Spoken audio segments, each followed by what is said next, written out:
মানসিক রোগের সংখ্যা সারা বিশ্বে কিন্তু জ্ঞানাধিক হারে বেড়ে যাচ্ছে।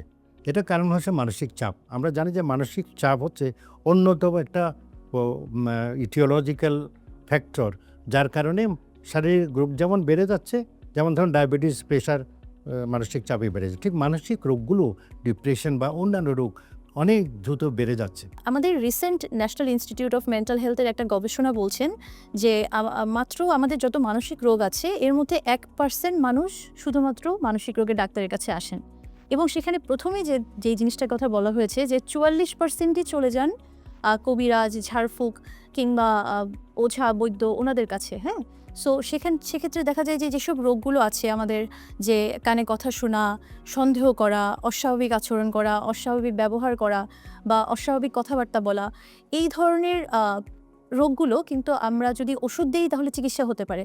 তো এই রোগগুলোর জন্য যদি মানসিক ডাক্তারের কাছে না আসে তাহলে কি ধরনের ক্ষতি হতে পারে এই রোগীদের? আপনি যদি সেই বিষয়ে একটু আলোকপাত করেন স্যার। ধন্যবাদ আপনাকে।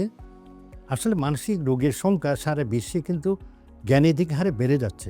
এটার কারণ হচ্ছে মানসিক চাপ। আমরা জানি যে মানসিক চাপ হচ্ছে অন্যতম একটা ইটিওলজিক্যাল ফ্যাক্টর, যার কারণে শারীরিক রোগ যেমন বেড়ে যাচ্ছে, যেমন ধরুন ডায়াবেটিস, প্রেশার, মানসিক চাপই বেড়ে যাচ্ছে। ঠিক মানসিক রোগগুলো, ডিপ্রেশন বা অন্যান্য রোগ অনেক দ্রুত বেড়ে যাচ্ছে। সেই জন্য মানসিক রোগীর এই যে বার্ডেন, ডিজিজ বার্ডেন, এটা আসলে আমাদের স্বল্প সংখ্যক মানসিক রোগ বিশেষজ্ঞ দিয়ে অথবা আমাদের টিম ওয়ার্ক দিয়ে সমাধান করা কঠিন। তারপরেও অনেক রোগীরা কিন্তু সোশিও কালচারাল কারণে মানুষ চলে যায়। যেমন ধরেন জিনের কথা বলে বা অন্যান্য যে উপসর্গগুলো নিয়ে যায়, আধ্যাত্মিক আমরা যেটা বলি রিলিজিয়াস থেরাপির জন্য যায়, সেটা আমরা ট্র্যাডিশনাল হিলার বলি। এটা আসলে বন্ধ করা কঠিন, কারণ যেই ভাবে রোগ বেড়ে যাচ্ছে সেই সংখ্যক মানসিক বিশেষজ্ঞ নাই, অথবা হাসপাতাল সরকারি ডক্টর পাঞ্চানা আছে, উনি জানেন এত রোগী হচ্ছে, ওনাদের সামাল দেওয়া কঠিন হয়ে যাচ্ছে। বেসরকারিভাবে তো প্রাইভেট শুধু মানসিক রোগ বিভাগ খুবই কম আছে। তাহলে এই যে রোগীগুলি কোথায় যাবে?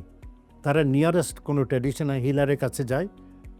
কোনো কোনো ক্ষেত্রে, যেমন ধরেন আমাদের ডক্টর পঞ্চানন আচার্য যেটা বললেন যে কনভার্সন ডিসঅর্ডার, আমরা জানি এটা এমন একটা রোগ, শারীরিক উপসর্গ নিয়ে আসে, পড়ে যাচ্ছে হঠাৎ করে, অবশ্যই যাচ্ছে, কিন্তু মানুষ জানে না। অবশ্যই তো প্যারালাইসিস, নিউরোমেডিসিন ডাক্তারকে, কিন্তু মানসিক রোগের কারণে যে প্যারালাইসিস হতে পারে, মুখ বাঁকা হয়ে যেতে পারে, চোখ অন্ধ, মনও দেখি না, কানে শুনে না, কথা বলে না, এটা মানুষ অনেকে জানে না। কমন যে সিমটমগুলো সেগুলো নিয়ে যায়, কিন্তু আমি যেটুকু আমার অভিজ্ঞতা আমি দেখেছি যে ট্রেডিশনাল হিলাররা এখন কিন্তু অনেক ইন্টেলিজেন্ট। যেমন কিছু কিছু ট্রেডিশনাল হিলার, রিলিজিয়াস, ওরা রুগী দেখতে দেখতে অনেক কিছু শিখে ফেলে। এমনও বলেছে যে জিজ্ঞেস করে, আপনি কি কানে শোনেন, কিছু গাইবে শোনেন? তখন উনি আর ওই ঝাড়ফুঁক করে না, উনি পাঠিয়ে দেয় আপনার মানসিক রোগ আছে। তাহলে আমাদের কি করতে হবে? আমাদের করণীয় হচ্ছে এইসব ট্রেডিশনাল হিলারদেরকে সচেতন করতে হবে। মাথা ব্যথা মানে সাইকোলজিতে বলে মাথা কেটে ফেলে না। তাহলে আমরা ওদেরকে বাদ দিয়ে পারবো না। আমাদের সোশিয়াল কালচার, এশিয়ান যে কালচার, রিলিজিয়াস যে কালচার, এগুলিকে মাথায় নিয়ে আপনি বলেন যদি জিনের কথা বিশ্বাস না করেন বলে, তাহলে একজন মুসলিম পেশেন্ট সে ধর্মীয়ভাবে জানে কোরআনের মধ্যে লেখা আছে মানুষ এবং জিন, তাহলে জিনের নামে প্রতারণা না করা, কিন্তু জিনকে অস্বীকার করা যাবে না। তো এই যে ট্র্যাডিশনাল হিলারদেরকে আমরা যে ট্রেন্ড আপ করতে পারি, বোঝাতে পারি এই হলো রোগ, এই উপসর্গ, তাহলে আমার মনে হয় আমাদের এগুলো সমস্যার সমাধান করা সহজ হবে। আপনি সারা বিশ্বের দিকে যদি তাকান, গুরুত্বর দিক দিয়ে প্রথম ইউরোপে বা উন্নত দেশে হচ্ছে ডেন্টিস্ট, কস্টলি, সেকেন্ড হচ্ছে সাইকিয়াট্রিস্ট, এত ইম্পর্টেন্স, অথচ আমাদের দেশে অবহেলিত মানসিক রোগ।